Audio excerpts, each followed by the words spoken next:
Jesus estende as mãos ao ser perguntado e questionado que sua mãe estava ali, seus irmãos, e vai dizer: todo aquele que faz a vontade do Pai é minha mãe, é meu irmão, é minha irmã. Esse texto de hoje traz a figura da pessoa de Maria. Maria, que é a mãe de Jesus. Ela e seus parentes queriam falar com o Mestre. Maria, vai dizer o Evangelho, e seus irmãos.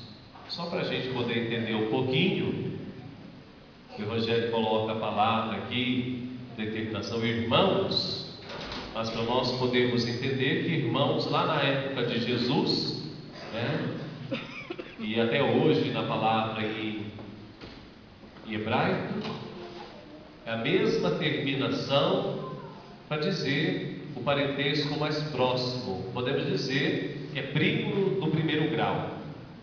Então, irmão de sangue e primos do primeiro grau é a mesma palavra em hebraico. Então quer dizer que estava ali Maria e alguns primos de Jesus, que estavam ali ao redor dele. Numa primeira leitura, ao olharmos primeiramente para este Evangelho, quem é minha mãe e quem são meus irmãos? Jesus parece um tanto quanto deselegante, Quem é minha mãe? Quem são meus irmãos? Soa até um pouco estranho, mas no momento de melhor compreensão, se formos analisar bem esta palavra a fundo, pode-se perceber que aconteceu o contrário, Ao dizer que sua família, a família dele, a família de Jesus, são todos aqueles que fazem a vontade do Pai, então ele inclui ali também a sua mãe, ele inclui ali também os seus irmãos, seus primos, ele inclui ali toda a pessoa. Então o Evangelho destaca a pessoa de Maria, ela que foi a primeira aí no anúncio do anjo, que disse o seu sim ao projeto de Deus, que falou: eu quero, sim, eu desejo, eu aceito ser a mãe do Filho de Deus. Então a família de Jesus é formada por todos aqueles e aquelas que fazem a vontade do Pai, inclusive por Maria, que fez a vontade de Deus acontecer, dando à luz a palavra encarnada de Jesus Cristo. Então nós queremos pedir nessa liturgia que a mãe de Jesus, nossa mãe, Maria Santíssima, esteja sempre intercedendo a Deus por nós, e que nós também possamos ouvir esta palavra e fazer a vontade de Deus acontecer realmente na nossa vida. E falando de Maria, nós celebramos Nossa Senhora do Carmo. Então no dia 16 de julho se celebra na igreja de todo mundo a memória de Nossa Senhora do Carmo, um título que nos remete lá ao século XVIII, Então, Nossa Senhora do Carmo, quando no mosteiro lá do Carmelo, na Palestina, começou a formar um grupo de homens, os eremitas, aqueles que queriam ficar sozinhos, isolados, em oração, tendo carisma específico de vida. Então eles, querendo imitar o exemplo do profeta Elias, eles reuniram-se ao redor de uma fonte chamada Fonte de Elias e iniciaram um estilo de vida que mais tarde vai se estender então por todo o mundo. Então toda parte do mundo a gente conhece e se tem um lugar que é o Carmelo, um lugar dedicado à oração, um eremitério, algum lugar, um oratório, uma igreja, uma capela dedicada a Nossa Senhora do Carmo. Aqui no Paraná, com certeza, nós temos alguma igreja dedicada a Nossa Senhora do Carmo. E a história nos assegura que os eremitas construíram também uma pequena capela dedicada a Nossa Senhora, que mais tarde, pela mesma circunstância de lugar, seria chamada Capela de Nossa Senhora do Carmo, ou Nossa Senhora do Carmelo. E aí começou a se difundir, a se alastrar essa devoção por todo o mundo. E como símbolo de tudo isso, surgiu então o escapulário, com a foto, com a figura de Nossa Senhora do Carmo, que muitas pessoas usam, invocando a proteção da Virgem Maria sobre cada um de nós. Mas hoje nós estamos celebrando esse cerco de Jericó, e nesse primeiro dia, então nós somos convidados a refletir, portanto, sobre o cristianismo, que é a religião da Palavra de Deus. A Palavra de Deus nos revela o amor do Pai, e o cristianismo é a religião da Palavra de Deus. 1 Coríntios 15, 1 a 4, eu estava pesquisando lá um pouco e deparei com essa passagem e falei, sim, eu vou levar. Apesar da liturgia de hoje ser muito rica e muito bonita, mas esse trecho bíblico também nos ajuda a refletir. Vai dizer lá: irmãos, venho lembrar-vos do Evangelho que vos anunciei, o qual recebestes e no qual ainda perseverais. Por ele também sois salvos, se retiverdes a palavra tal como ela vula preguei, a menos que tenhais acreditado em vão. Antes de tudo, vos entreguei também o que recebi, que Cristo morreu pelos nossos pecados, segundo as Escrituras, e que foi sepultado e ressuscitou ao terceiro dia, segundo as Escrituras, segundo a palavra de Deus.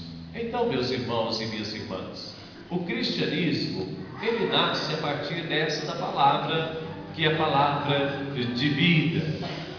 De forma sucinta, esta é a crença de todo cristão.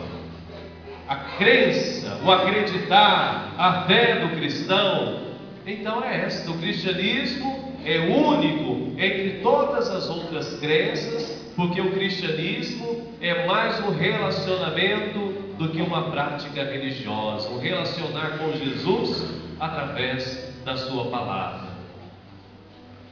Ao invés de aderir uma lista, uma série de recomendações, faça isso, não faça aquilo. O objetivo do cristianismo é cultivar o andar mais próximo de Deus, nosso Pai. Este relacionamento com Deus se torna possível através da obra de Jesus Cristo, através da sua vida, da sua encarnação, na vida do cristão, da cristã, pelo Espírito Santo de Deus. Então, com Jesus encarnado, armando a sua tenda, vindo morar no meio de nós, Ele, que é a palavra encarnada, então nós conseguimos chegar ao Pai, nós temos acesso ao Pai por Jesus. Esta palavra que é a palavra de vida.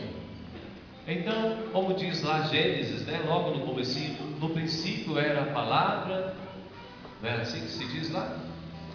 No princípio era o verbo, no princípio era a palavra. Então, os cristãos que acreditam que a Bíblia é a palavra inspirada de Deus e que seus ensinamentos são a autoridade final, esses então se colocam no caminho de Jesus.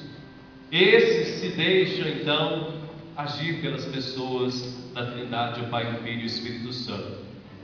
Segundo Timóteo 3,16, segundo Pedro 1, 20 e 21, vai dizer que os cristãos devem acreditar na Bíblia, na palavra, porque ela é inspirada por Deus. Então a Bíblia é a palavra, ela é a verdade de Deus. E o cristianismo, então, tem como ponto principal, essa palavra que nos ajuda, que mostra o rumo que nós devemos seguir, que nós devemos trilhar.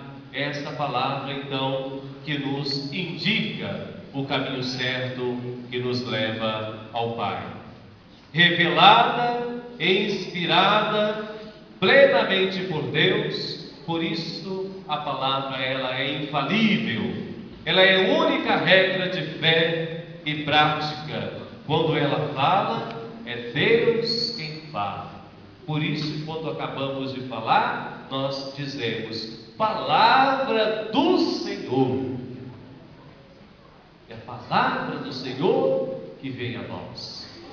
Por isso que eu disse antes da leitura, é necessário comungar da palavra para depois comungarmos da Eucaristia. As duas caminham juntas. O catecismo da Igreja Católica, esse documento tão importante da nossa Igreja, que todos nós deveríamos ter e conhecer, Todo cristão deve pelo menos uma vez na vida ler o catecismo. Primeiro lugar da Bíblia e segundo o catecismo, porque lá está o ensinamento de toda a vida cristã católica. Então, se o cristianismo é a religião da palavra de Deus, nós também devemos conhecer o catecismo, que é as normas, as regras de como o cristão católico deve viver a partir desta palavra, que é a palavra de vida.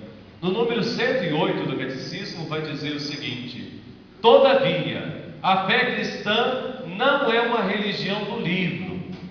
O cristianismo é a religião da palavra de Deus, não de uma palavra escrita e muda, mas o Verbo encarnado e vivo.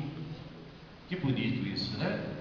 Então, o cristianismo é a palavra do Verbo encarnado e vivo, Jesus Cristo de Nazaré. Então, meus irmãos e irmãs, não basta a gente só ler a palavra de Deus. Não basta só carregar a palavra de Deus debaixo do braço. Não basta só decorar versículos e capítulos da palavra de Deus. Isso não é suficiente. É importante? É. Mas não é o suficiente. Nós devemos também, sobretudo, viver. Cristão que é cristão tem que viver a palavra de Jesus. Quando a gente vem à igreja, a gente senta para comungar da palavra, essa palavra entra no nosso coração, a gente comunga o corpo e sangue de Cristo, e depois deixamos a igreja para no nosso dia a dia continuarmos a nossa vida lá fora, junto à família, junto à escola, junto ao trabalho, à comunidade. Qual o efeito que tem essa palavra lá? O cristianismo é a religião da palavra de Deus. Ou seja, eu sou cristão da palavra dentro da igreja, ou eu sou cristão da palavra dentro e fora da igreja? É uma pergunta para todos nós fazermos, para o padre fazer, para cada um de nós que aqui estamos. Como que está a minha vida lá fora? Que dentro às vezes é tão bonito, né? É tão bonita a missa. O padre falou tão bonito, eu até chorei. Eu fiquei emocionado. Mas sai da igreja, não fala com a vizinha, não conversa com o filho, ou com o pai, ou com a mãe, não perdoa de coração. Adiantou vir aqui e ficar falando,